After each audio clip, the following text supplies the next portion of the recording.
November 14 ശിശുദിനമാണല്ലോ. എന്നാൽ എനിക്കിന്ന് പറയാനുള്ളത് ഒരു അമ്മയെക്കുറിച്ചാണ്. ക്രിക്കറ്റ് ഇതിഹാസം സച്ചിൻ ടെണ്ടുൽക്കറുടെ അമ്മയെപ്പറ്റി, രജനി ടെണ്ടുൽക്കറിനെ കുറിച്ച്. 12 വർഷം മുമ്പ് ഇതേ ദിവസമാണ് സച്ചിൻ ടെണ്ടുൽക്കർ തൻ്റെ കളിക്കുപ്പായം അഴിച്ചു വെച്ചത്. 200 ടെസ്റ്റുകളാണ് സച്ചിൻ ഇന്ത്യക്ക് വേണ്ടി കളിച്ചത്. 463 വൺഡേകളും ഒരു T20 ഉൾപ്പെടെ ആകെ 664 അന്താരാഷ്ട്ര മത്സരങ്ങൾ. പക്ഷേ സച്ചിൻ്റെ അമ്മ മകൻ കളിക്കുന്നത് നേരിട്ട് കണ്ടിട്ടുള്ളത് ഒരിക്കൽ മാത്രമാണ്. പറഞ്ഞാൽ വിശ്വസിക്കുമോ? അതെ, 2013 നവംബർ 12 മുതൽ 14 വരെ നടന്ന വെസ്റ്റ് ഇൻഡീസും ഇന്ത്യയും തമ്മിലുള്ള മത്സരം മാത്രമാണ് ആ അമ്മ നേരിൽ കണ്ടത്. ഈ കളി കാണാൻ അമ്മ എത്തിയത് സച്ചിൻ്റെ ആഗ്രഹപ്രകാരമാണ്.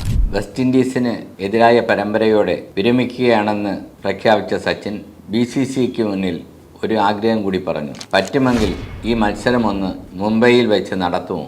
അമ്മ ഗാലറിയിൽ ഇരിക്കുമ്പോൾ ഗ്രൗണ്ടിൽ കളിക്കാനായി ഇറങ്ങണമെന്നൊരു കൊതി. പ്രായമായ അമ്മയ്ക്ക് മുംബൈക്ക് പുറത്തേക്ക് സഞ്ചരിക്കാൻ കഴിയില്ലായിരുന്നു. BCCI സന്തോഷത്തോടെ ആ ആവശ്യം അംഗീകരിക്കുകയും സച്ചിൻ്റെ അമ്മയുടെ വീൽ ചെയറിന് സുഗമമായി കയറാനായി മുംബൈ വാങ്കഡെ സ്റ്റേഡിയത്തിൽ പ്രത്യേക റാമ്പ് പണിയുകയും ചെയ്തു. അങ്ങനെ ആദ്യമായും അവസാനമായും രജനി ടെണ്ടുൽക്കർ സ്വന്തം മകൻ ഇന്ത്യൻ കുപ്പായത്തിൽ കളിക്കുന്നത് നേരിട്ട് കണ്ടു.